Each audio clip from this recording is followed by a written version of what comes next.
आज हम दो मुख्य विषयों पर चर्चा करेंगे। एक है सतनाम और दूसरा है धुन। सत्यनाम और धुन, इसी पर सारा मत संतों का आधारित है।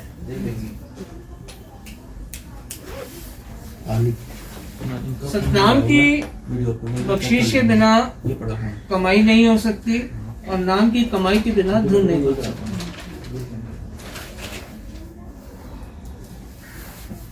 और यही दो विषय हैं जिसमें सबसे ज्यादा भ्रांतियां फैली हुई हैं।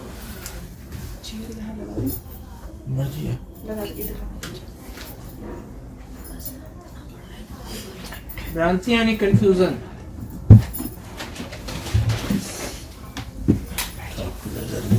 अनेकों तरह के नाम मिल जाते हैं, अनेकों तरह की धुनें। सच्चा कौन है पता नहीं,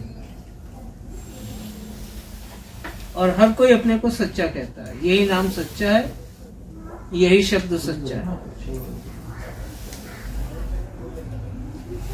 सच्चा तो एक है, इसीलिए इतनी भ्रांति है। तो आज इसी विषय को समझने का प्रयास करेंगे। सत्य, नाम और धुन।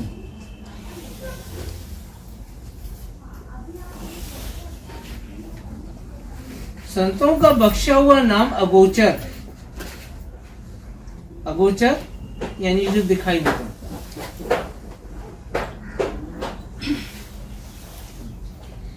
दिखाई नहीं पड़ता तो नाम कोई वस्तु या चीज तो है नहीं कि दिखाई पड़े। दिखने का अर्थ है कि जो लिखने, पढ़ने, बोलने में आता है वो है गोचर, जिसे हम लिख सकते हैं, पढ़ सकते हैं, बोल सकते हैं। अगोचर जिसे ना हम लिख सकते हैं, ना पढ़ सकते हैं, ना बोल सकते हैं, सिर्फ सुन सकते हैं। यही अगोचर और गोचर का भेद है, और यही वर्णात्मक और ध्वनात्मक नाम का भेद है।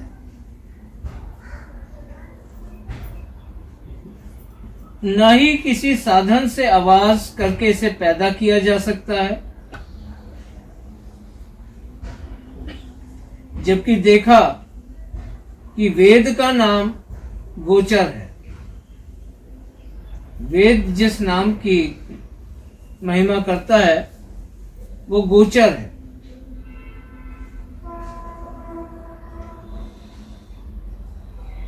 यानी लिखा, पढ़ा, सुना, बोला और किसी भी साधन से उस आवाज को पैदा किया जा सकता है, जैसे घंटा और शंख।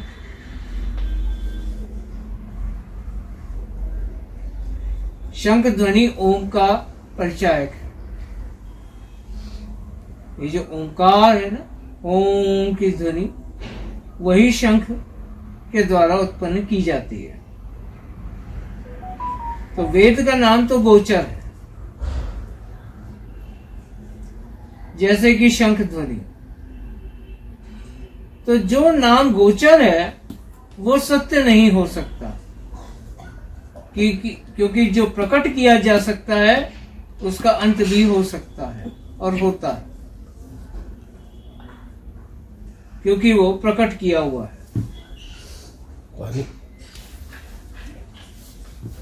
क्योंकि समय के साथ ये गोचर नाम गुप्त हो जाता है, सो असत्य ही हुआ। जो समय के संग गुप्त हो गया तो वो सत्य कहाँ रहा।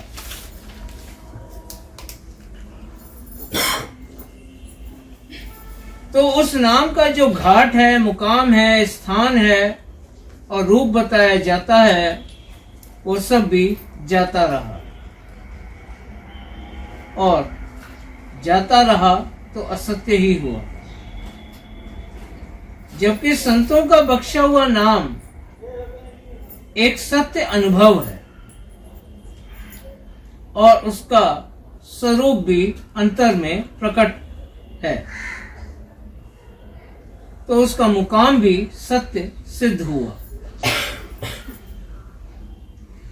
जो वर्णात्मक नाम है उसके आश्रय मन और अंतःकरण के घाट की कुछ हद तक सफाई तो जरूर हो जाएगी। जो वर्णात्मक नाम है, चाहे राधे राधे रटो चाहे राम राम, मन के घाट की सफाई तो जरूर होगी। यानी कुछ समय के लिए मन के जो विकार हैं, जो वासनाएं हैं, वो तो जरूर ही दब जाती हैं, पर सुरत अंग का विकास और चढ़ाई ऊंचे घाट को नहीं हो सकती इन वर्णात्मक नामों से। जबकि ध्वनात्मक नाम के आश्रय सुरत पिंड से उठकर और ब्रह्मांड में चढ़कर उसे भी पार करके अपने निज स्थान यानी सत्य लोक और दयाल देश में पहुंच सकती है, धनात्मक नाम के आश्रय। सो ये धनात्मक नाम सिवाय धुर के ज्ञाता और धुन के भेदी सद्गुरु वक्त और पूरे के सिवा और किसी से भी प्राप्त नहीं हो सकता। संतों की यही सच्ची दात है। सो जिसका आदि भाग जागने का वक्त आ गया है, उसी बड़भागी को सद्गुरु, सत्संग, शरण और सत्य नाम की धुन की प्राप्ति होती है, जिसका वक्त मुनासिब आ गया। यूं तो भीड़ बहुत भारी है, पर अधिकतर के मन में जगत की आशाएं ही धसी हुई हैं। सत्य पथ और मुकाम की अभिलाषा विरले ही जीव करते हैं, और जिनके मन यह अभिलाषा सत्य नाम, सत्य संग, सत्य शरण और सद्गुरु की बसी है, सो सद्गुरु सदा उसके अंग संग मौजूद है। सो सद्गुरु स्वामी सदा सहाय। ये वर्णात्मक और ध्वनात्मक नाम का भेद है। तो गोचर वर्णात्मक नाम से काज पूरा नहीं होता है, सिर्फ मन के घाट की सफाई जरूर होती है। शुभ कर्म का फल जरूर मिलता है, पर मन के घाट की सफाई से आगे कुछ हासिल नहीं होता। सूरत अंग बरामद होना और ऊंचे को खींचना, गोचर नाम जो लिखने, पढ़ने, बोलने में आया, यानी वर्णात्मक नाम से कभी भी सूरत की खिंचाव सिमटाव नहीं होता, मन पर असर जरूर होता है। सो जब तक धनात्मक नाम की प्राप्ति ना हो, किसी भी सूरत की मुक्ति संभव नहीं है। वो पिंड में ही 4 खान और 84 में रचती पचती रहती है, चूल्हे बदलते रहते हैं, मुक्ति नहीं मिल सकती।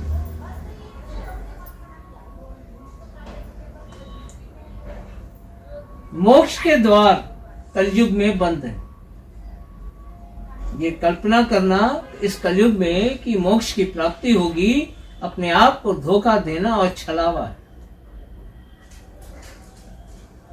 3 युगों में जब नकारात्मक ऊर्जा बढ़ती गई, अंतर के द्वार बंद होते गए और कलयुग आते आते द्वापर के अंत में पूर्ण रूप से बंद हो गए, तब कलयुग आया। ऐसा नहीं कि कलयुग आ गया तो अब मोक्ष के द्वार बंद हो गए हैं, नहीं, मोक्ष के द्वार बंद हो गए तभी कलयुग आया।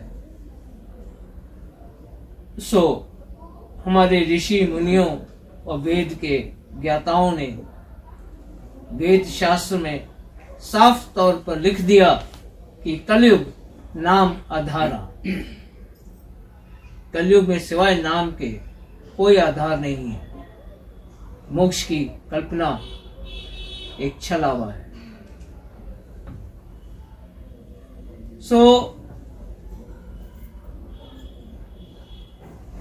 मैं उन पर कोई टिप्पणी नहीं करूंगा जो आपको मोक्ष का रास्ता दिखाते हैं या मोक्ष के उपाय बताते हैं। उनका रोजगार है, करने दीजिए। पर सत्य यह है कि कलयुग नाम आधारा, तो नाम सच्चा, नाम सच्चा, तो सच्चे नाम की प्राप्ति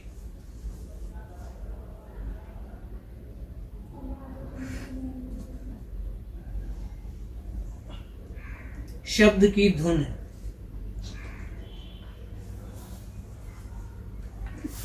जिसका आदि तो है, अंत नहीं होता। और वर्णात्मक नाम से सिर्फ मन के घाट की सफाई होती है। आवश्यक तो वो भी है, क्योंकि जब तक मन के घाट की सफाई ना होगी सुरत अंग बरामद नहीं हो सकता।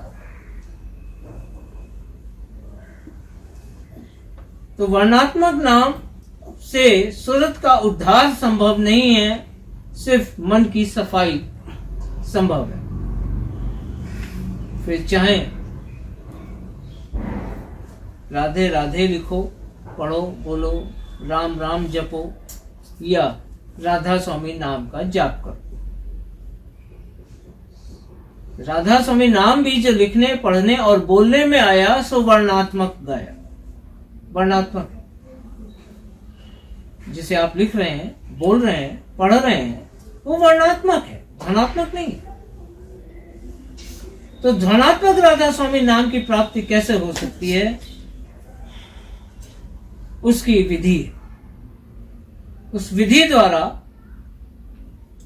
धनात्मक नाम को प्राप्त किया जा सकता है। और ये सारी व्याख्या और वर्णन समझ हुजूर स्वामी जी महाराज ने एक शब्द में समझाया है।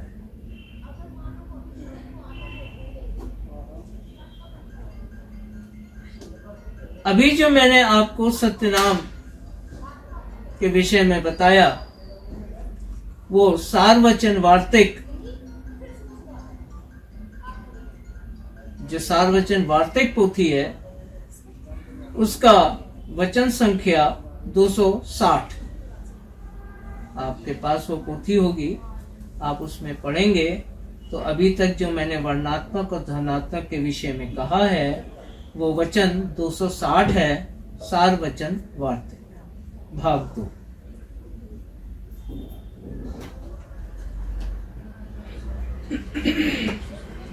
अब जो आपको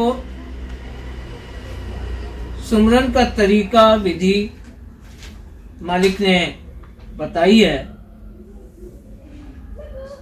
सार्वचन छंदबंद भाग पहला, पृष्ठ संख्या 195 195।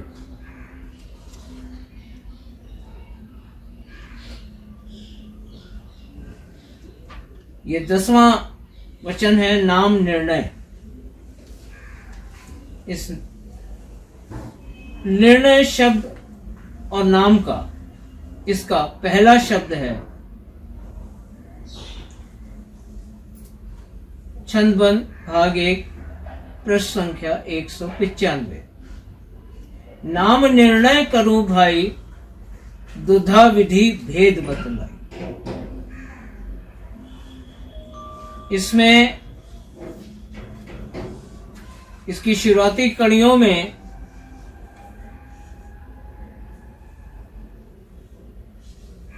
मालिक वर्णात्मक और ध्वनात्मक के भेद को बता रहे हैं। क्या फर्क है दोनों? तो नाम निर्णय करूं भाई, दुधा विधि भेद बतलाई। मालिक कहते हैं कि नाम का निर्णय इस विधि से करना है, दुधा विधि। दुधा विधि मतलब दोनों विधियां। दुधा विधि दोनों विधियों से, दोनों तरीके से नाम का निर्णय करवाता हूं, एक वर्णात्मक और एक ध्वनात्मक। वर्ण ध्वनात्मक गाऊं, दो का भेद दर्शाऊं। यानी वर्ण ध्वनात्मक गाऊं, जो मैं वर्णात्मक नाम बोल रहा हूं राधा स्वामी, यही ध्वनात्मक भी है। वर्ण ध्वनात्मक गाऊं, दो का भेद बतलाऊं और दोनों का भेद बतलाता हूं। यानी राधा स्वामी नाम वर्णात्मक भी है और ध्वनात्मक भी है। वर्ण कहूं चाहे कहूं अक्षर,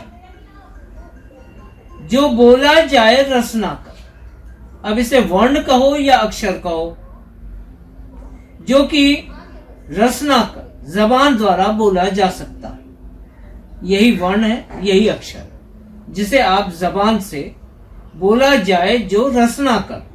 रसना जबान को कहते हैं, जो जबान से बोला जा सकता है। लिखन और पढ़न में आया, उसे वर्णात्मक गाया। जिसे आप लिख सकते हैं, जिसे आप पढ़ सकते हैं, वही वर्णात्मक है। फिर मालिक कहते हैं लखायक है यही धुन का। यही वर्णात्मक नाम से आपको धुन की प्राप्ति हो सकती है। लखायक है यही धुन का, पर बिना गुरु फल नहीं किनका। पर गुरु के बिना किनका? बहुत छोटा सा जर्रा टुकड़ा भर भी फल नहीं मिलेगा। बिना गुरु फल नहीं किनका। मिले गुरु नाम धुन भेदी, सुरत धुन धुनी संग बेधी। यानी मिले गुरु नाम धुन भेदी, तो इस सत्य नाम की धुन के भेदी गुरु का मिलना आवश्यक है। सुरत धुन धुनी संग बेधी, तो सुरत जो है वो धुन में प्रवेश, धुनी यानी धुन के ज्ञाता के संग ही बेधी यानी प्रवेश कर सकती है। अगर धुन का ज्ञाता गुरु ना मिला तो सुरत कभी भी धुन से नहीं जुड़ सकती। एकता नाम और नामी, करावे जो मिले स्वामी। एकता नाम और नामी, यानी नाम और नामी, जिसका नाम है। तो धनात्मक राधा स्वामी नाम और नामी यानी कुल मालिक राधा स्वामी दयाल शब्द स्वरूप जिनकी वो धुन है, उससे एकता यानी दोनों को मिलाने का काम करावे जो मिले स्वामी। यहां स्वामी किसे कहा? जब स्वामी मिले तो नाम और नामी यानी धुन और शब्द की एका हो सकता है। किसकी? जीव की। स्वामी कौन? सतगुरु भक्त।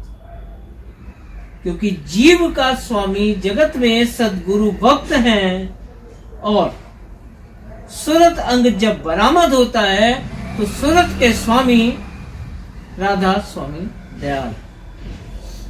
तो जगत में जीव का स्वामी सदगुरु भक्त, वही जीव को सुरत में बदल सकता है, वरना जीव तो जगत में गोते लगा ही रहा। तो जगत में जीव का स्वामी सदगुरु भक्त हैं, और जब सदगुरु भक्त की शरण में जीव आता है तो वह उसे निखार कर सूरत बना देते हैं, और सूरत का स्वामी राधा स्वामी दयाल। इसलिए यहाँ इस कड़ी में शब्द आया है, करावे जो मिले स्वामी। नाम वर्णात्मक गाया, नामी ध्वनात्मक पाया। नाम तो वर्णात्मक गाया, पर उसका परिणाम यह हुआ कि नामी ध्वनात्मक पाया। तो वर्णात्मक नाम के आश्रय जब हम आगे बढ़ेंगे तो धुन की प्राप्ति होगी, और नामी जिसका कि वो नाम है उसे धुन में पाया, ध्वनात्मक पाया, यानी धुन में पाया। वर्ण से सुरत मन मांझो, यानी वर्णात्मक नाम से मन और सूरत की सफाई करो, जिसमें मैल चढ़ा है उसे काटो वर्णात्मक नाम से। बहुर चढ़ो गगन धुन साधो, बहुर यानी उसके बाद पहले सूरत और मन के घाट की सफाई करो वर्णात्मक नाम से, और उसके बाद गगन में चढ़कर धुन को साधो, पकड़ो। धुनी धुन एक कर जानो, जो धुनी है यानी धुन का ज्ञाता है, वक्त का सद्गुरु और धुन, उन्हें एक ही जानो। सूरत को शब्द पहचानो,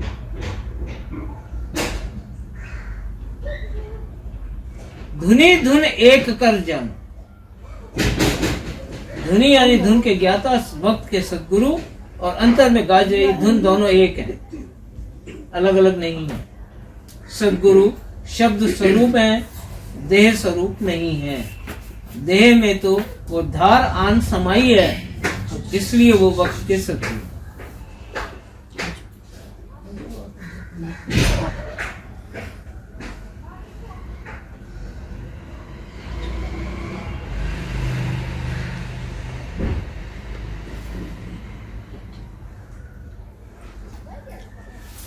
सद्गुरु भक्त शब्द स्वरूप, धुन शब्द का स्वरूप है।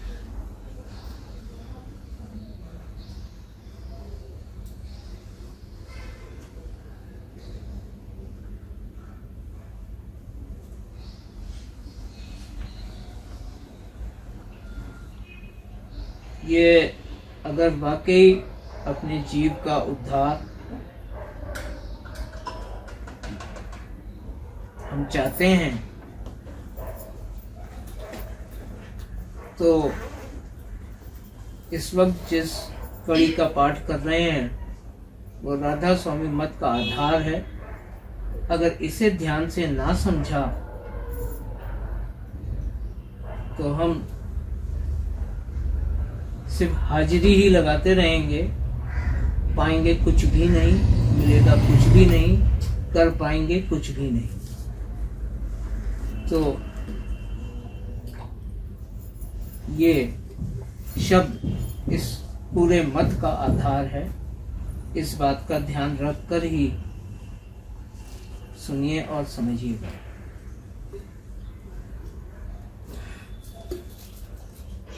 ध्यान भटका नहीं कि हाथ खाली रह जाएंगे।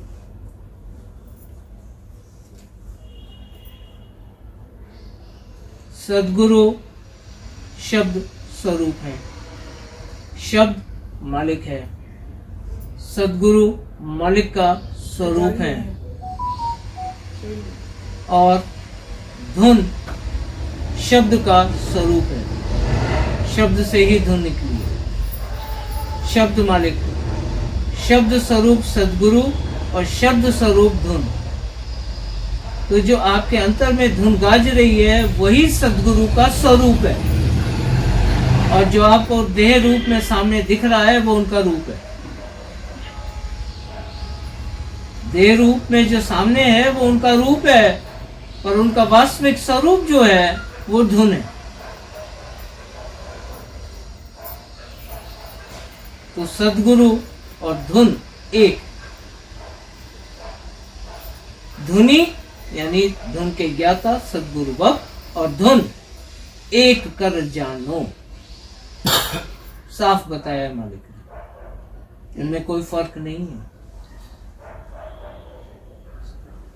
सद्गुरु शब्द स्वरूप, शब्द और सुरत, सुरत को सुरत से शब्द पहचान, तो धुन से शब्द की पहचान हो सकती है। मन और बुद्धि शब्द को कभी नहीं जानते।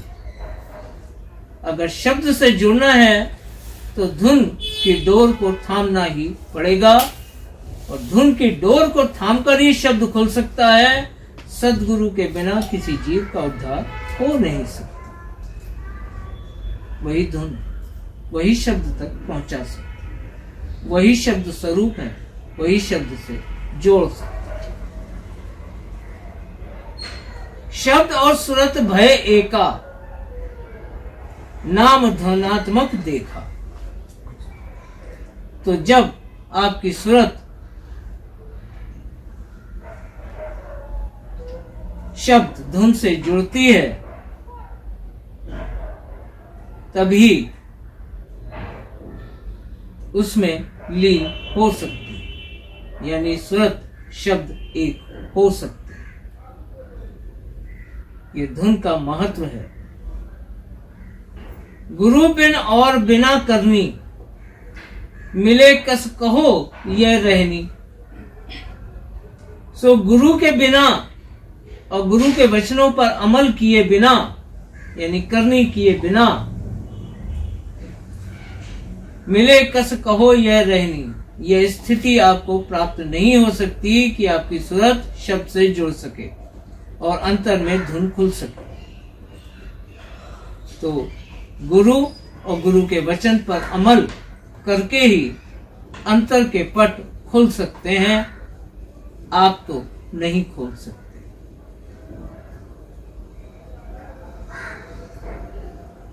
चाह अनुराग जिस होई, भाग बड़ गुरुमुखी सोई। सो जिसके दिल में सच्ची चाह, लगन और अभिलाषा है, वही बड़भागी गुरुमुख है। नाम नामी दो गाया, अभेदी भेद समझाया। इस तरह मालिक कहते हैं कि मैंने नाम और नामी, नाम यानी धुन और शब्द, धुन यानी सद्गुरु और शब्द यानी राधा स्वामी दयाल।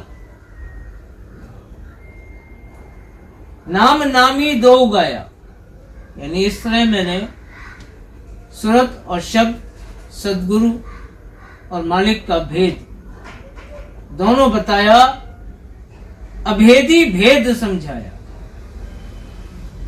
अभेदी का क्या भेद? जो भेदी है उसका क्या भेद? मालिक कहते हैं अभेदी का भेद समझाया, यानी सूरत और शब्द में कोई भेद नहीं है, सूरत उस शब्द का ही अंश है। सद्गुरु और मालिक में कोई भेद नहीं है, क्योंकि सद्गुरु के अंदर मालिक की धार कारकुन है, काम कर रही है, इसीलिए वो सद्गुरु वक्त है। तो इस तरह अभेदी का भेद बतला दिया, इनमें कोई भेद नहीं है।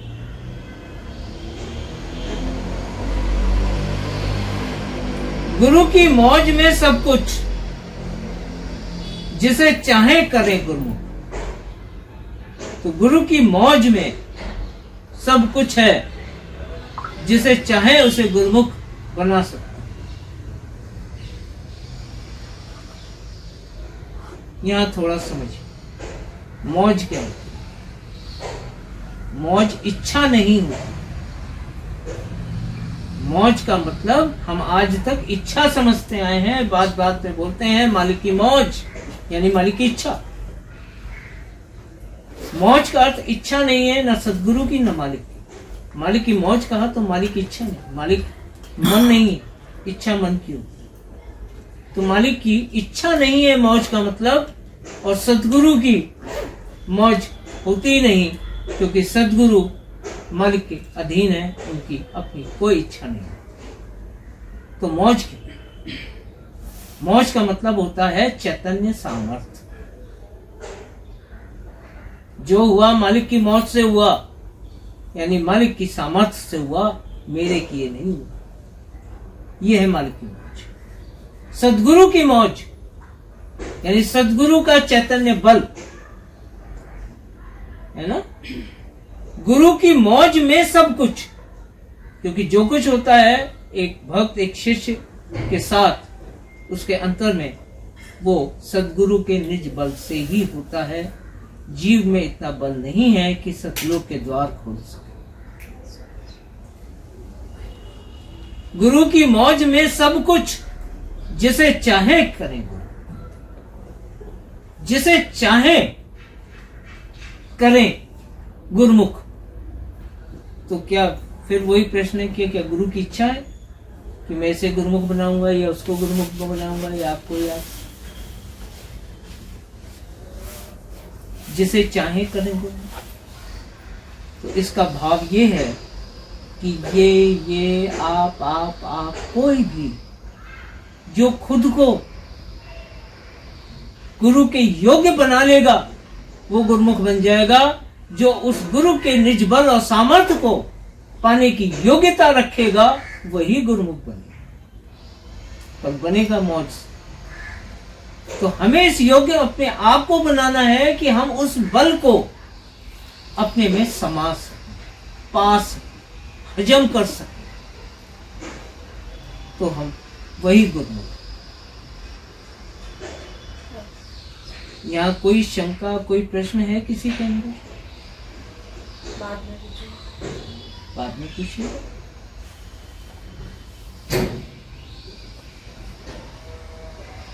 गुरुमुख होए तन धन से, करे फिर प्रीत निज मन से। तो पहले क्या करना पड़ेगा? समर्पण। गुरुमुख होने के लिए पहले समर्पण करना पड़ेगा, तन और धन। अभी मन का जिक्र नहीं आ रहा। पहले तन और धन का समर्पण करना पड़ेगा। तो तन क्या और धन क्या? तन का समर्पण यह है कि आपके 2 कदम भी अगर घर से बाहर निकले हैं सत्संग के वास्ते, ये तन की सेवा है। ये तन की सेवा। आप अपने तन से मालिक के प्रेमी सत्संगियों की सेवा करते हैं, वो तन की सेवा है। ये है तन की सेवा कि जो कदम आपके सत्संग की तरफ बढ़ते हैं, जो एफर्ट्स आप सत्संग के लिए करते हैं, वो सब तन की सेवा है, मन की सेवा और धन की सेवा। धन आपकी पूंजी। तो आपकी पूंजी क्या है? सारी पूंजी तो इस जगत की है और यहीं छोड़ के चले जाएंगे। आपका क्या है? आप जब जन्म लेते हैं तो अपनी पूंजी साथ लाते हैं। एक तो आपका चैतन्य जो आपके साथ आता है, दूसरी आपकी आयु, समय निर्धारित है। यही आपकी पूंजी और यही आपका धन है। बाकी तो संसार का धन है, यही छूट ही जाएगा। ना आप लेकर आए ना लेकर जाओ। तो आपका चैतन्य ही आपका धन है, जिसे आप आके इस संसार में बढ़ाओ या गंवाओ। बढ़ाया तो मुक्त, गंवाया तो 84 की जून। ये है आपका धन। ये संसार का सोना चांदी हीरे धन नहीं है। तो उस धन को समर्पित करना है जो आपका है। तन की सेवा तो बता दी। धन की सेवा यही है कि सदगुरु के वचन को सुनना, समझना और उस पर अमल करना। तो जब आप और सदगुरु का वचन सिर्फ यही है कि अपने भीतर जाओ, ये सदगुरु का वचन। तो जब आप उस वचन का पालन करते हैं और अपने भीतर की यात्रा, अंतर यात्रा करते हैं, उसमें जो आपका चैतन्य खर्च होता है वही आप धन की सेवा कर रहे हैं। यही है धन की सेवा, जो आपका चैतन्य भजन और सुमरन में खर्च होता है। तो ये व्यापार घाटे का सौदा नहीं है। आप व्यापार में इन्वेस्टमेंट करते हैं और प्रॉफिट कमाते हैं, ये वो व्यापार है जब कभी घाटा ही नहीं होता। जितना चैतन्य आप सुमरन और भजन में खर्च करेंगे, मालिक उससे 10 गुना बढ़ा बढ़ा के बख्शेगा। यही आपका प्रॉफिट है, और इस तरह से आपकी चैतन्य पूंजी बढ़ती है। तो जब आप तन और धन का समर्पण करते हैं सदगुरु को, तो आपका चैतन्य बढ़ता है। तन की सेवा बता दी, सत्संग की सेवा में, साध संगत की सेवा में जो आपने अपने तन की मेहनत खर्च करी, वो तन की सेवा है। और अपने चैतन्य से जो भजन और सिमरन में बैठे, सो धन की सेवा। जब ये 2 सेवाएं होती हैं, फिर करे फिर प्रीत निज मन। अब आपका मन खाली है, सारी पूंजी लगा दी, अब आपके पास कुछ नहीं। अब आपके मन पे कोई बोझा नहीं, कोई खाली, बिल्कुल एम्प्टी है, कुछ खाली नहीं, कोई बोझा नहीं, कोई कर्मों का भार नहीं, कुछ नहीं। करे फिर प्रीत निज मन, उस शुद्ध निर्मल हृदय से अब प्रीत करो। तो पहले अपना ये धन खर्च करो, लगे तब जाए सुन धुन से, गए तब 3 गुण मन तन से।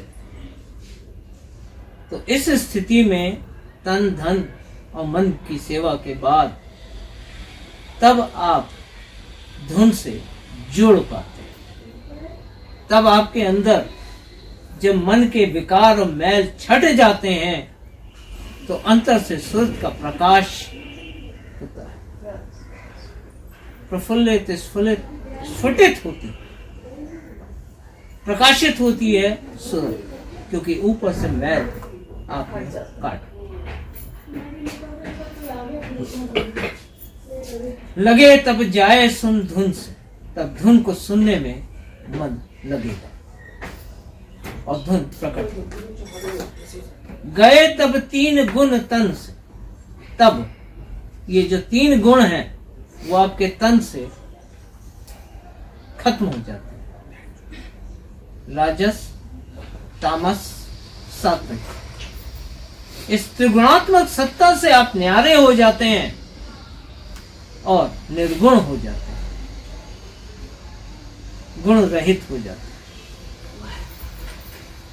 गुण से रहित होकर ही आप ब्रह्म की सीमाओं को पार कर सकते हैं। 3 गुण में रहे तो ब्रह्म के अंडर ही रहेंगे, या तो गृहस्थ होंगे, या साधु होंगे, या फिर डकैत बन जाएंगे। वर्ण धुन भेद 2 वर्ना, वाच और लक्ष्य इन कहना। यानी इस मालिक कहते हैं कि वर्ण और धुन भेद 2 वर्ण, वर्णात्मक और धनात्मक दोनों नामों का भेद बतला दिया। वाच और लक्ष्य इन्हें कहते हैं। यानी वाच, वाच यानी प्रकट, यानी वर्णात्मक। लक्ष्य यानी गुप्त, यानी ध्वनात्मक। तो वर्ण धुन भेद 2 वर्ना, वाच और लक्ष्य इन कहना। यही वर्णात्मक को वाच और धनात्मक को लक्ष्य कहा गया। वाच वर्णात्मक जानो, वाच का अर्थ वर्णात्मक जानो, लक्ष्य धुन धुनी पहचानो। और जो लक्ष्य है वो धुन है। इस धुन और धुनी को, जो कि गुप्त है, उसे पहचानो। वर्ण में भेष जग भूला, वर्ण में भेष जग भूला, मर्म धुन संत कोई तोला। वर्णात्मक में तो ये दिखावटी जगत है, ये तो भूला बैठा है, दिखावा कर रहा है, वर्णात्मक में उलझा पड़ा है, वर्णात्मक नामों में। धुन का मर्म तो कोई संत ही तोड़ता है। वर्ण जप जप पचे भेषी, भेषी यानी भेषधारी, यानी जो दिखावा करते हैं कि हम जी बहुत सीनियर सत्संगी हैं, बहुत पुराना हमारा नाम की बख्शीश है, इतने सालों से भजन सुमरन में लगे हैं, ये सब दिखावटी रंगे सियार, भेषी। सो वर्ण जप जप पचे भेषी, ये जो दिखावा करने वाले लोग हैं, ये वर्णात्मक नाम का जाप कर करके जगत में पच रहे हैं, खप रहे हैं इस जगत में। मिले कुछ फल नहीं नेकी, जिन्हें नेकी यानी जरा सा, इन्हें जरा सा भी कोई फल नहीं मिलता, भला लगे या बुरा। वचन तो कुल मालिक राधा स्वामी दयाल का, मन को तो बुरा लगे, क्योंकि मन तो शॉर्टकट मारता है।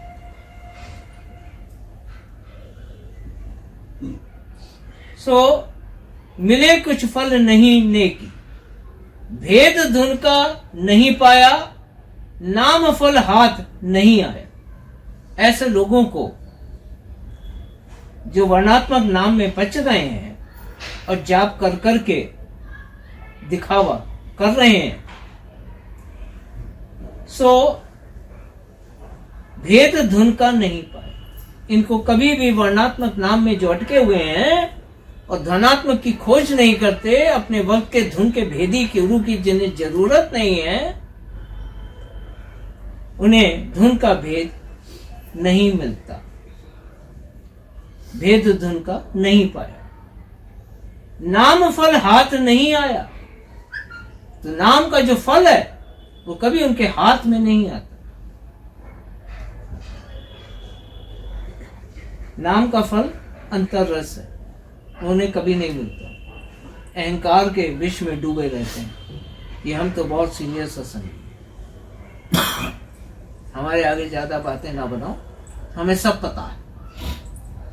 पोथियां पढ़ पढ़ के कहते हैं हमें सब पता है, हमारे आगे ज्यादा बातें ना बनाओ। 20 साल हो गए हमें सत्संग, ऐसे डायलॉग मारते हैं, अहंकार से भरे। सो भेद धुन का नहीं पाया, नाम फल हाथ नहीं आया, उनकी ये स्थिति है। जपे नित सहस और लाखा, रोज 1000 बार लाख बार नाम का जाप कर लें, खुले नहीं नेक उन आंखा, उनके अंतर की दृष्टि कभी नहीं खुलती, जरा सी। 1000 बार जाप कर लो, 1,00,000 बार जाप कर लो, अंतर दृष्टि उनकी जरा भी नहीं खुलती। तिमिर संसार नहीं जावे, उनकी आंखों से संसार का अंधेरा नहीं जाता।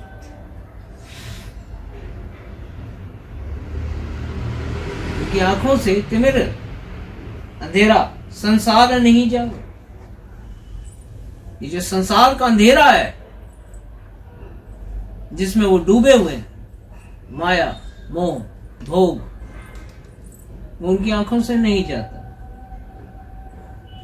मोह मद काम भरमावे, वो नित हमेशा मोह मद गुरूर अहंकार और काम यानी कामनाओं में, ये मिल जाए वो मिल जाए वो मिल जाए, बस इसी में भरमते रहते। धुनी धुन भेद नहीं चीना, उन्होंने धुनी यानी वक्त का धुन का धुर का ज्ञाता और धुन का भेदी गुरु नहीं पहचाना। धुनी धुन भेद नहीं चीना, और इस तरह उन्हें धुन का भेद भी नहीं मिला। सुरत और शब्द नहीं लीना, ना तो उनके अंदर सुरत अंग बरामद होता है और न ही शब्द से उनका परिचय हो। वर्णात्मक रट्टे मारते रहते हैं, राधा स्वामी राधा स्वामी। मिला नहीं गुरु धुन भेदी, ये वो लोग हैं जिन्हें धुन का भेदी गुरु नहीं मिला। लखावे धुन मिटे खेदी, जो मिलता तो अंतर्दृष्टि खोलता, धुन से जोड़ता, शब्द से परिचित करवाता। लखावे धुन मिटे खेदी, और उनके सारे दुख दर्द दूर हो जाते। पर नहीं, नाम का जाप करते हैं फिर भी दुखी हैं। काल ने बुद्धि उन छेदी, मुफ्त नर देही उन दे दी। काल ने बुद्धि उन छेदी, काल ने उनकी बुद्धि को छेद दिया, खंडित कर दिया, दूषित कर दिया। काल ने बुद्धि उन छेदी, मुफ्त नर देही उन दे दी, और उन्होंने अपनी ये नरदेह, वो अवसर जिससे लाभ उठाकर वो अंतर यात्रा करते और इस काल और माया के जाल से हमेशा के लिए मुक्त हो सकते थे, वो अनमोल नरदेही और जीवन उन्होंने इन काम, भोग, लोभ, मोह में फंसकर मुफ्त में ही गंवा दी, और हासिल कुछ नहीं। सो दया कर संत गोहरावे, गोहरावे यानी पुकारते हैं, आवाज देते हैं, बुलाते हैं। दया करके, दया कर संत गोहरावे, जरा नहीं चित्त में लावे। पर इनका हाल ये है कि संतों की उस पुकार को भी अनसुना करके आगे बढ़ जाते, नहीं सुनते। संत तो दया करके पुकारते हैं। पांच धुन भेद बतलावे, सुरत की राह दिखलावे। तो संत क्या करते हैं? गौराना क्या है संतों का? पांच धुन भेद बतलावे।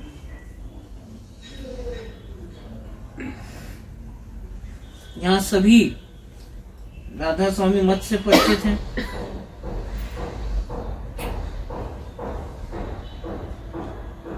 पांच धुन भेद बतलावे। पांच धुन मालूम है किसी को? पांच धुन कौन सी? धुन कौन सी बताइए? वो ना सुनने में आती है ना कहने में। सुनने में आती है। उनका क्या नाम है? नाम ही तो धुन है, नाम धुन ही तो है। उन धुनों का नाम क्या है? घंटे की आवाज, शम शम। पांच बताइएगा। एक आलम, आज मोहम्मद की आवाज। अच्छा। जो और एक ओम की आवाज, एक मोहम्मद की, एक ओम की, एक बस पांच पूछो। एक घंटे की आवाज होती है, तीन, और चौथी बांसुरी की, चार, बीन की, नहीं बीन नहीं, सबसे आखिरी बीन, बीन बांसुरी होता है। बीन बांसुरी होता है। नहीं, 500 अलग है, बीन अलग है। सत्यलोक में बीन की आवाज, 500 की आवाज अलग है, बीन की अलग है। तो मोहम्मद की, बांसुरी की, बीन की, घंटे की और ओम की, ये धुने हैं। क्या ये धुने हैं जिसका भेद राधा स्वामी मत में बताया जाता है? ये जरिया है ऊपर से नहीं, मैं पांच धुन की बात कर रहा हूँ। यहाँ कड़ी है पांच धुन भेद बतला। जो धुन के भेदी गुरु हैं वो पांच धुन का भेद बताते हैं। शब्द है, नाम है, पांच नाम, पांच धुन, पांच नाम, पांच धुन। तो मैंने पूछा उन पांच धुन के नाम क्या हैं? पांच नाम क्या है? वही तो धुन है। मैंने और इजी कर दिया क्वेश्चन को। नहीं, एक मिनट बाद से नहीं। 5 नाम 5 धुन, हाँ जी, नाम की ही धुन है हाँ। है ना। 5 नाम की 5 धुनें हैं, जिसका भेद संत बताते हैं। मैंने पूछा इन 5 धुनों के नाम क्या हैं, यानी वो 5 नाम क्या हैं? वो तो अंदर ये तो बताया अब तो मैंने क्वेश्चन को बहुत इजी कर दिया है। वो तो बताया भी जाता ना, नाम तो वो बताया नहीं जाता। यहाँ पे 4-5 लोग हैं जो जिन्होंने नामदान नाम नहीं नहीं लिया ले हुआ रखा है है। जिन्होंने। जिन्होंने नहीं ले रखा है वो सुन ले। ज्योत निरंजन ओंकार आरंग सोहम सत्य नाम, यही 5 नाम का उपदेश दिया जाता है रटने के लिए। पहाड़ा है, रटिए, कुछ नहीं मिलेगा। जो गुरु करता है, जो गुरु दिखाता है। तो जो मेरे बोलने और सदगुरु के 5 नाम के उपदेश में क्या फर्क है? बहुत फर्क है। वो यहाँ आके बैठ जाता है। मैंने खुल के बोले 5 नाम, तो डर मन से निकाल दीजिए। वो कहते हैं किसी को बताने भी नहीं चाहिए, अपने मन में जपना चाहिए। ये ये देखिए किसने क्या कहा, नहीं, मैंने अब क्या। ऑनलाइन डाल सब कुछ लेते आ हैं तो- चुका है, इससे कोई फर्क नहीं पड़ता। क्योंकि जो गुरु जो होता है उसके मुख से वचन एक गोली की तरह होते हैं। मैं आगे बता दरवाजा दूंगा। वही खोलता ये भी है। भेद खोलूंगा, पर अभी टॉपिक है 5 नाम 5 धुन, है ना। तो 5 नाम क्या है? ज्योत निरंजन ओंकार रारंग सोहंग सत, यही 5 नाम है। तो 5 कौन सी धुनें सुनते हैं आप? घंटे की नहीं, ये तो बांसुरी घंटा कहाँ गया? नहीं नहीं, मैं तो बोल रहा हूँ ज्योत निरंजन ओंकार रारंग सोहंग सतनाम। मैंने कब कहा घंटा, मैंने कब कहा बांसुरी? नहीं वो तो बता दे, वो एहसास की चीज ये डर होती है। निकाल दीजिए मन से। राधा स्वामी मत में कोई नियम नहीं है, हाँ, ये मन की धारणा ये है। मन की धारणा है। मन की धारणाएं तोड़ दीजिए, है ना। वो एक अलग ही एहसास है जो अंदरूनी होता है, जो देखिए बयान भी नहीं होता। ओंकार धुन है, हाँ, सुनाई देता है। हाँ, रारंग धुन है, सुनाई देती है। सारी 10वें 5 द्वार से लेकर महासुन तक, में नहीं तक, रारंग। महासुन के पार भंवर गुफा में की धुन है सोहंग। और जब आप सत्यलोक में प्रवेश करते हैं तो द्वार पे सुनाई देता है सत्य। कितने हो गए? 6 बताइए, कैसे, कौन से 6? 6 नहीं, आपने तो 5 ही बताए हैं ना। मैंने कितनी धुनें बता दी आपको? मैंने ओंकार बता दिया, रारंग बता दिया, सोहंग बता दिया, सत्य बता दिया।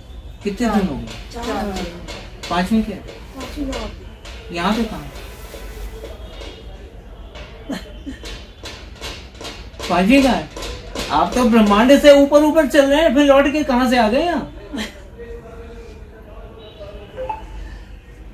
नाम तो 5 है ना। रारंग नाम है, मैं कुछ नहीं। ओंकार नाम है, सोहंग नाम है, सत्य नाम है। क्या ज्योत निरंजन नाम है? हाँ, किसका? क्या इस नाम की कोई धुन है? हाँ, बताइए, ज्योत निरंजन की धुन क्या है? आपने कहा ज्योत निरंजन की वो कोई ना- धुन है? क्या वो ज्योत देखिए, निरंजन नाम है? नहीं नाम नहीं है, वो नाम ज्योत वही है। जिसकी धुन ही वो नहीं लाइट है, है, वो लाइट है। तो नाम नहीं है। नाम कितना है? नाम है तो लाइट कैसे होगी? नाम है तो धुन होगी। देखिए, मैं अभी आप सबको आपकी नॉलेज को मत रहा हूँ, देखो, पूरा मत मानिएगा, कुछ रिजल्ट जरूर नाम मिलेगा। सिर्फ ओम का है, जो निरंकार को हम अंदर से कहते हैं, जो स्वरूप में उस परमात्मा का स्वरूप दिखाई देता है। परमात्मा कहाँ से आ गया? वो तो काल है। राधा स्वामी मत में परमात्मा का क्या काम? वो तो झाड़ू मारने वाला जमादार है। परमात्मा की क्या हैसियत है राधा स्वामी मत? वो तो काल है, ब्रह्म। नाम हम तो उसके सर पे पैर रख के खड़े होते हैं। परमात्मा की कोई हैसियत नहीं राधा स्वामी में, उसका नाम ना लीजिए, वो तो थर्ड क्वालिटी का आदमी। संतों के चरण ब्रह्म के सर पर हैं, जहां से ब्रह्म की रेंज खत्म होती है, ब्रह्मांड को पार करके हम आगे बढ़ते हैं। परमात्मा का कोई काम नहीं राधा स्वामी में, वो ना गुरु का काम होता है आगे ले जाने का। गुरु का भी नहीं। टॉपिक पे रहिए। 5 नाम और 5 धुन, कड़ी है 5 धुन की। ज्योत निरंजन अगर नाम है तो उसकी धुन होनी चाहिए, अगर धुन नहीं है तो वो नाम नहीं है। धुन है। तो कौन सी धुन सुन ली आपने ज्योत निरंजन की, बताइए। जैसे ओमकार बोला, निरंकार बोला, सोहंग बोला, सत्य बोला, ये भी है। कौन सी है? खाली कह देने से है तो नहीं हो कह देने से सकता, नहीं तो है। कौन सी है?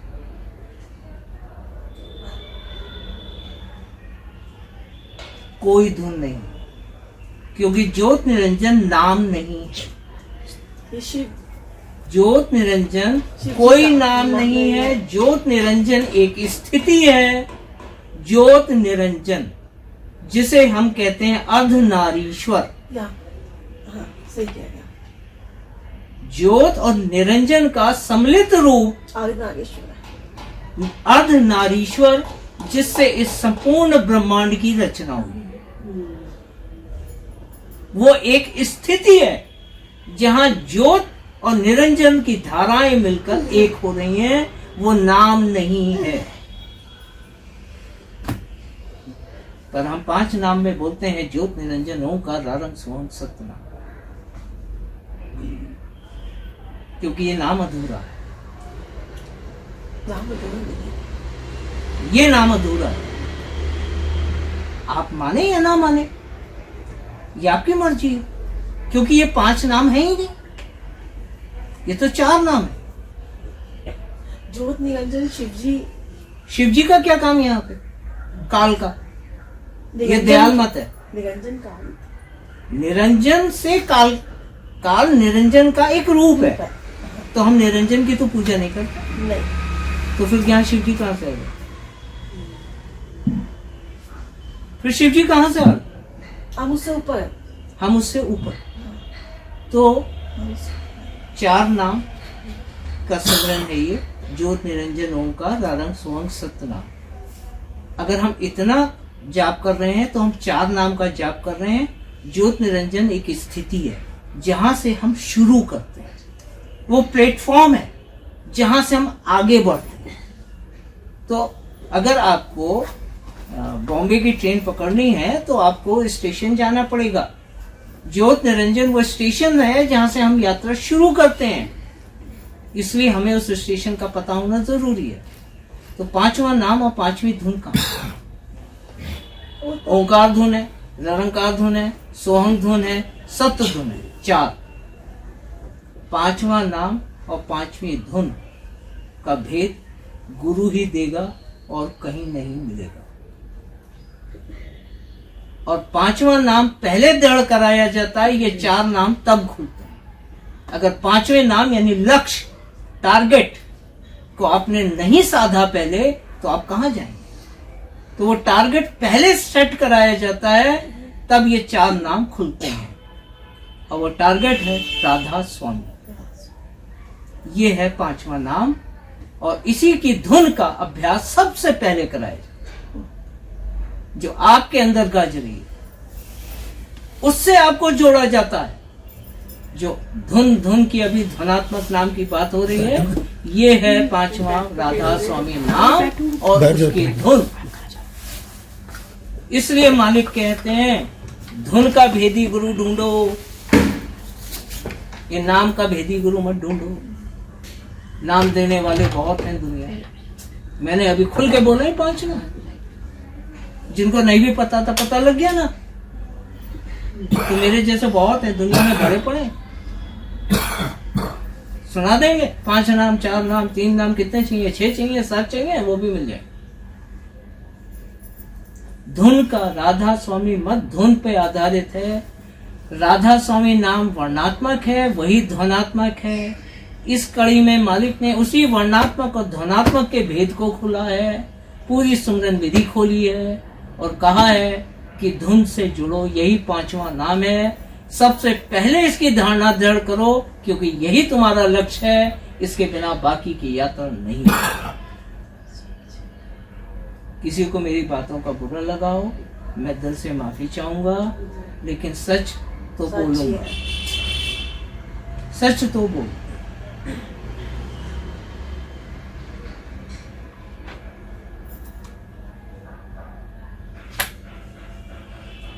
सो 5 धुन का भेद बतावे, सुरत की राह दिखाओ। ये 5 धुनों का भेद बता के सुरत को रास्ता दिखाते हैं। धुनों के नाम दर्शावें, इन 5 धुनों के जो नाम हैं वो बताते हैं। रूप स्थान कह गावें, और उनका रूप, उनका स्थान, वहां का माहौल, वहां का मंडल कहेगा, यानी अपने उपदेश में बताते हैं। उपदेश में बताते हैं, ऐसे समझिए कि कॉन्सेप्ट को क्लियर करते हैं कि आखिर जाना कहाँ, वहां का माहौल क्या है, वहां का रास्ता क्या है, वहां पे किन परिस्थितियों का सामना करना पड़ेगा, क्या दिखाई देगा, कैसे उस मंडल को पहचानोगे, ये सब बताते हैं। सुरत का जोग लगावें, जीव नहीं कहन उन्माद। सुरत का जोग लगावें, यानी सुरत का जोग यानी योग, यानी सुरत को क्या कार्रवाई करनी है, सुरत को धुन से जोड़, यही सिखाते हैं। जीव नहीं कहन उन्मान, पर जीव उनका कहना नहीं मानता।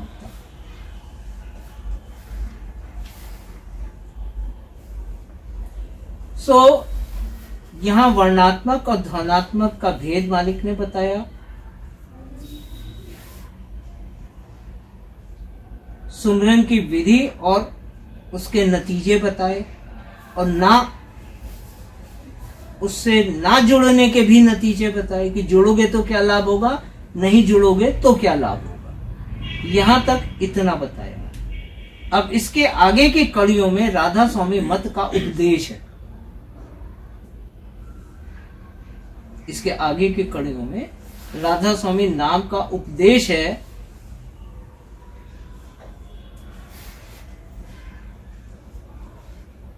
सुरत ले गगन चढ़वावे, पिंड में सार बतलावे। ये उपदेश है, क्योंकि उपदेश राधा स्वामी मत का 1 to 1 होता है, 1 to 1। सद्गुरु और शिष्य, 2 शिष्यों को भी एक साथ राधा स्वामी मत का उपदेश दिया ही नहीं जा सकता। दिया नहीं जा सकता का कोई नियम नहीं है, पर सत्य यह है कि सद्गुरु 2 लोगों को एक साथ उपदेश दे ही नहीं सकते। दिया जा सकता है या नहीं जा सकता है, मैटर ही नहीं है।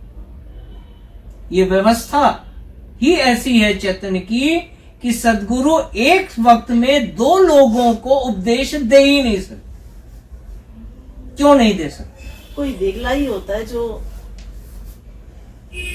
वहां तक पहुंच पाता है, और वो गुरु की कृपा से ही पहुंचता है। और वो तो सही है, बिरला ही पहुंचता है, पर उपदेश होगा तभी पहुंचेगा, बिना उपदेश के नहीं पहुंचेगा। तो मैंने कहा कि 2 लोगों को एक साथ उपदेश नहीं दिया जा सकता, सद्गुरु नहीं दे सकते। क्यों? सुरत ले गगन चढ़वावे, गौर करिएगा, सुरत को गगन चढ़वावे नहीं लिखा, सुरत को गगन चढ़वावे नहीं लिखा, सुरत ले गगन चढ़वावे। राधा स्वामी मत का उपदेश जब दिया जाता है तो सद्गुरु अपने चैतन्य को अपने भक्त शिष्य के चैतन्य के संग जोड़ते हैं और जोड़ के जैसा लिखा है गगन चढ़वा, सुरत ले गगन चढ़वा। ले मतलब अपने चैतन्य को भक्त के चैतन्य से जोड़कर एक जैक की तरह ऊपर उठाते हैं और सतलोक तक खींचते हैं और वापस लाके तीसरे तिल पर छोड़ देते हैं। इस यात्रा में भक्त की दृष्टि नहीं खोली जाती है, उसे हर मंडल अनुभव होता है। ये चारों धुने, पांचवी तो पकड़ के चल रहा, चार धुने रास्ते में खुलते हैं शब्द, वहां का पूरी अनुभूतियां होती हैं। जैसे आप आंख बंद करके हीटर में बैठे हैं, कमरे के बाहर जाइए तो ठंड लगने लगेगी, दिखाई कुछ नहीं दे रहा है, महसूस हो रहा है वातावरण। ऐसे ही सूरत को वो सारे वातावरण महसूस होते हैं, यानी सूक्ष्म से सूक्ष्म, अति सूक्ष्म, निर्मल, महानिर्मल, शुद्ध, ये फीलिंग्स सूरत को प्राप्त होती हैं। इसको कहते हैं अनुभूतियां। ये सारी अनुभूतियां सूरत करती है, दिखाई कुछ नहीं देगा, सुनाई शब्द देगा। और वापस लाके तीसरे तिल पे छोड़ते हैं। अब जीव को अभ्यास करना है और अपनी मेहनत से करनी करके इस यात्रा को करना है। इन्होंने सिर्फ पाइपलाइन के वॉल्व खोले, हम तो नहीं जा पा रहे थे। जैसे तो वन उसकी वे कोशिश वॉल्व हो- होता है ना, हाँ। सूरत आ तो गई है पिंड में, वापस नहीं जा सकती, वन वे वॉल्व है, क्लोज है। उस क्लोज वॉल्व को सदगुरु निज बल से खोलते हैं। अब सूरत के वो द्वार खुले, अभ्यास करो और खींचो। ये है राधा स्वामी मत का उपदेश। तो एक बार में वो 10 जैक नहीं लगाते, एक बार में एक शिष्य को उपदेश दिया जाता है और यही उपदेश की रीत है। इसके अलावा अगर कुछ हो रहा है उपदेश के नाम पे तो वो उपदेश राधा स्वामी मत का नहीं है। यही मालिक ने लिखा है, सुरत ले गगन चढ़वावे, पिंड में सार बतलावे। और दिखा देते हैं कि देखो नश्वर जगत। कहां से देखो? जब जगत से ऊपर उठो, बिना उठे तो नहीं देख सकते।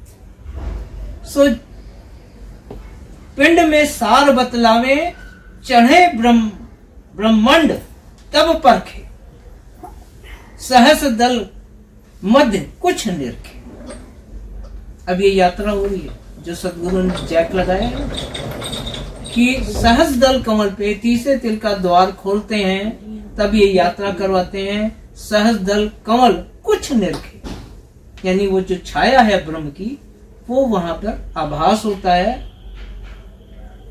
चढ़े ब्रह्मांड तब परखे, और जब शुद्ध ब्रह्मांड पे पहुंचती है तब उसको कुछ परख आती है, समझ आती है, यहाँ क्या है, वहां क्या, यहाँ का क्या माहौल है, वहां का क्या माहौल है, पिंड का जाने का। तब वो परख पाता, वो डिफरेंस उसके सामने रखते हैं। बंक चढ़ त्रिकुटी धावे, तो सहज दल कमल से आगे बंक नाल में प्रवेश करती है। बंक चढ़ त्रिकुटी धावे, तो बंक नाल का एक सिरा हमारे मस्तिष्क में है और जो खुलता है वो अंतरिक्ष में खुलता है। तो और हम पिंड से पार हो जाते हैं, बम नाल को क्रॉस करते ही हम वो सिरा ब्रह्मांड में खुलता है। तो बंक चढ़ त्रिकुटी धावे, तो ब्रह्मांड में जब खुलता है तो त्रिकुटी तक जाती है सूरत। त्रिकुटी तो ब्रह्मांड में है। सुन 10 द्वार गति पावे, 10वां द्वार जो ब्रह्मांड का आखिरी छोर है, उसे पार किया तो ब्रह्मांड क्रॉस हो गया। उसी को हम सुन पद कहते हैं। तो सुन 10 द्वार गति पावे, यानी त्रिकुटी को पहुंचकर उससे आगे बढ़ती है और 10वें द्वार को पार करती है। महासुन जाए हर खान, हर्षित महासुन, और हमारे दिमागों में ये है कि महासुन जो है वो बड़ा भारी नरक है, बंदी खाना है, स्वत फंस जाती है और कैद हो जाती है आजाद हो जाती है। ना? हमारे दिमागों में यही है। ऐसा कुछ नहीं है। महासुन जाके स्वत हर खाती है, हर्षित होती है। तो वो बंदी खाने किसके लिए? कौन से सोते हैं जो वहां जाके बंदी खाने में बंद होती हैं? वो बंदी खाने जीव के वास्ते नहीं। किसी भी अभ्यासी भक्त जीव के वास्ते वो बंदी खाने नहीं है। मैंने शुरुआत में बताया था कि जैसा कि सार वचन वार्तिक वचन संख्या 150 से 55 के बीच में स्वामी जी महाराज ने इन 4 स्तर के गुरुओं का वर्णन किया। राधा स्वामी का स्पष्ट किया। पहला स्टेप गुरु ये, सेकंड स्टेप ये, थर्ड स्टेप ये, फोर्थ स्टेप ये। वो डेरे की उसमें नहीं मिलेगा, जो स्वामी बाग की छपी हुई है उसमें मिलेगा। स्वामी बाग की डेरे की उसमें वो नंबर्स तो हैं, पर वो मैटर जो 6 पन्ने का है उस 6 लाइनों में कवर कर दिया गया।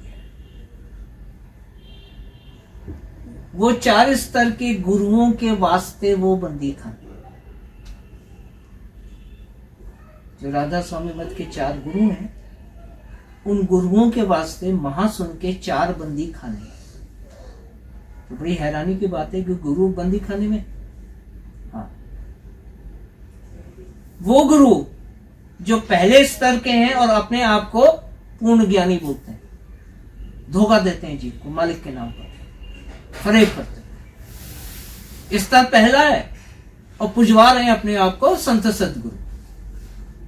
स्तर दूसरा है और अपनी पूजा करवा रहे हैं तीसरे चौथे गुरु के नाम पर, जीव को ठग रहे हैं मालिक के नाम पर। वो मालिक के दगाबाज और चोर। उन गुरुओं के वास्ते वो 4 बंदी खाने हैं। जिसने जीव को धोखा दिया वही गुरु वहां जाएगा। जीव तो नादान है, वो तो क्षमा का पात्र है, जीव को नहीं। वो विश्वास करता है अपने गुरु पे, यकीन करता है अपने गुरु पे, प्रेम करता है अपने गुरु से। तो वो गुरु जिनका वो स्तर नहीं है और उस स्तर की अपनी को पुजवा रहे हैं, मनवा रहे हैं, जता रहे हैं, उनकी गत वहां है। और वो गत ये है कि ना तो दोबारा इस जन्म मिलेगा पिंड में और ना ही कभी प्रवेश मिलेगा सतलोक। खत्म। वो है 4 बंदी खाने। तो कोई जीव ना घबरावे कि उन बंदी खानों में मैं जाऊं।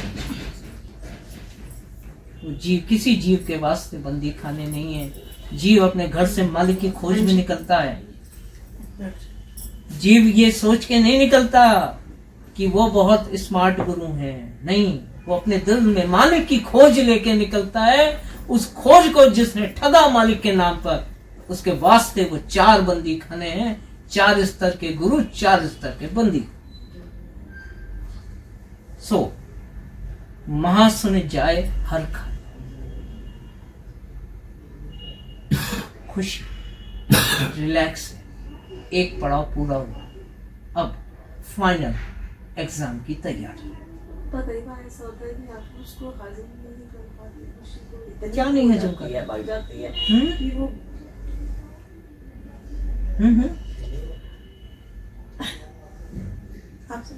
ठीक। सो बंकनाल चढ़ त्रिकड़ी धाली, सुन 10 द्वार गति पाली। महासुन जाए हर खानी, खुश होती भंवर में जा सुनी बानी। सो हम भंवर में जाकर सुनी बानी, भंवर तक पहुंच गए, बानी सुन ली। अमर पद भूल मूल जा देखा। अब भंवर से आगे बढ़ी तो अमर पद का मूल क्या है?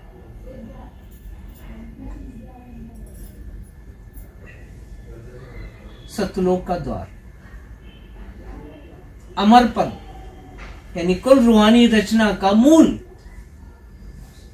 जड़ निचला भाग।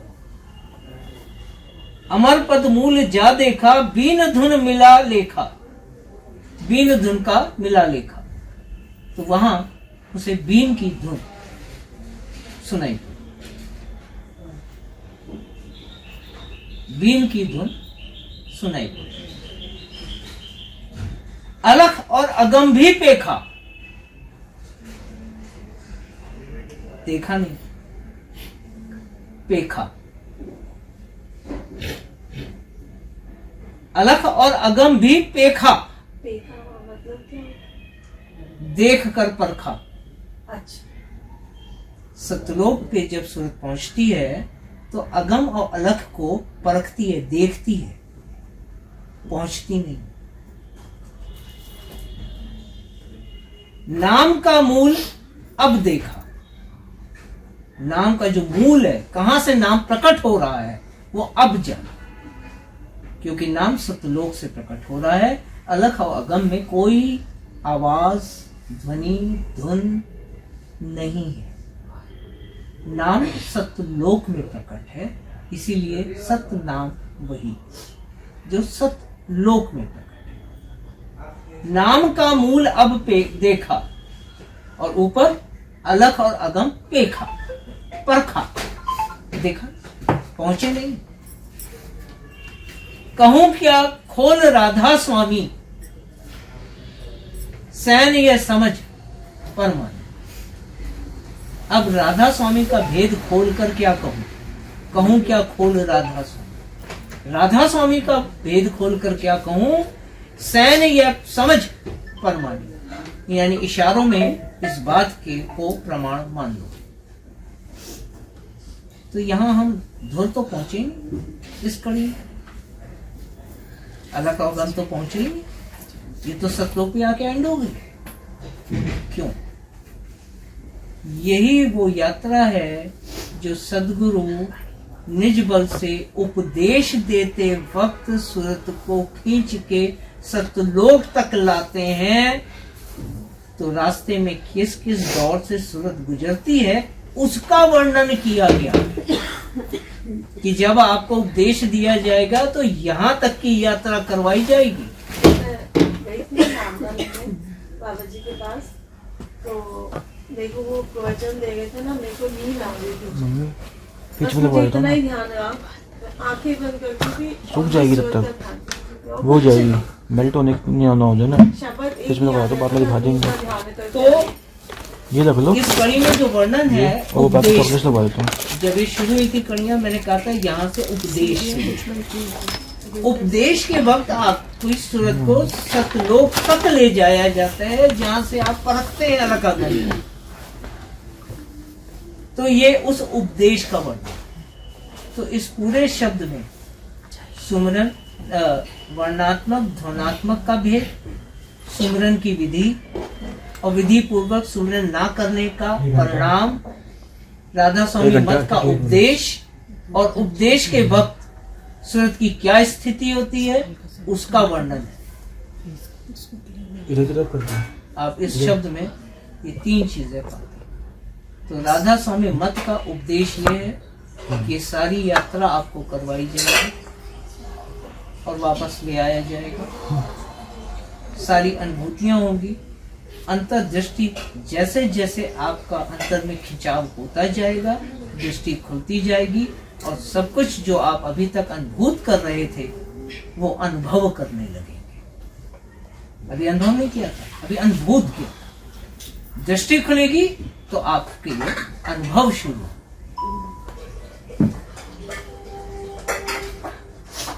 ये मेरी बातें नहीं, एक बारी 5 शब्द को बोल दो दोबारा जोर से। ये जो कुछ कहा ये सार वचन छंदबंद में मालिक की बानी है, मेरी नहीं है। कोई मुझसे नाराज ना हो कि आपने ये क्या बोला, नहीं, ये मालिक का वचन।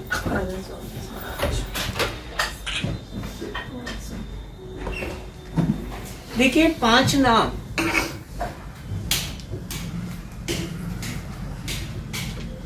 रटने से कुछ नहीं, अंदर से है, पहले बता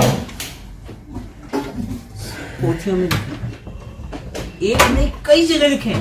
और सुना ड्राइवर का नंबर है इनका, बोल मम्मी अभी गुप्त सस्ता नहीं है। देती हैं। ओपन, 7 बजे। मैसेज कर दो मुझे। पर इनसे कुछ नहीं, जो मिलेगा इनकी धुनों को पकड़ के, शब्द की धुन, शब्द की शब्द की धुन धुन। और शब्द राधा आदि सूरत का नाम, स्वामी शब्द निज, शब्द तो मालिक है, ये धुनों के नाम है। God is God, God is love. ओंकार रारंग सोहम सत, ये धुनों के नाम है, ये धुने हैं, शब्द तो मालिक है। और हम इन धुनों का खुलना कहते हैं शब्द खुल गए। अगर शब्द कुल मालिक, क्या कभी बदल सकता है कि अभी ओंकार है, कल सोहम हो गया, परसों रारंग हो गया और उसके बाद कुछ हो गया? नहीं, ये प्रणाम है। वो अनामी है। इसीलिए सप्तलोक के ऊपर कोई धुन ही नहीं है, पर शब्द है शब्द है ना?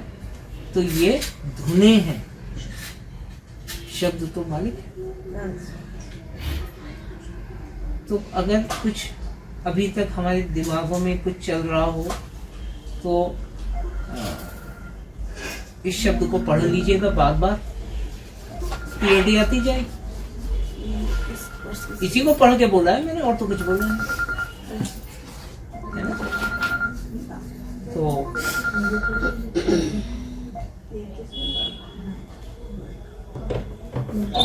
फोटो खींच लेना उनका, फोटो खींचना हो तो मोबाइल में, नहीं, किताब लेनी हो तो नहीं, किताब लेनी हो तो फोन दो जाए। अगर ये बुक चाहिए तो पर ऐसे एक बात तो हाँ, आप मुझे बस समझा देना, जहाँ मैं अटकी हूँ ना, देखिए आप कहाँ अटकी हैं। तो वापस आ। आप आपके संग एक प्रॉब्लम हुई है,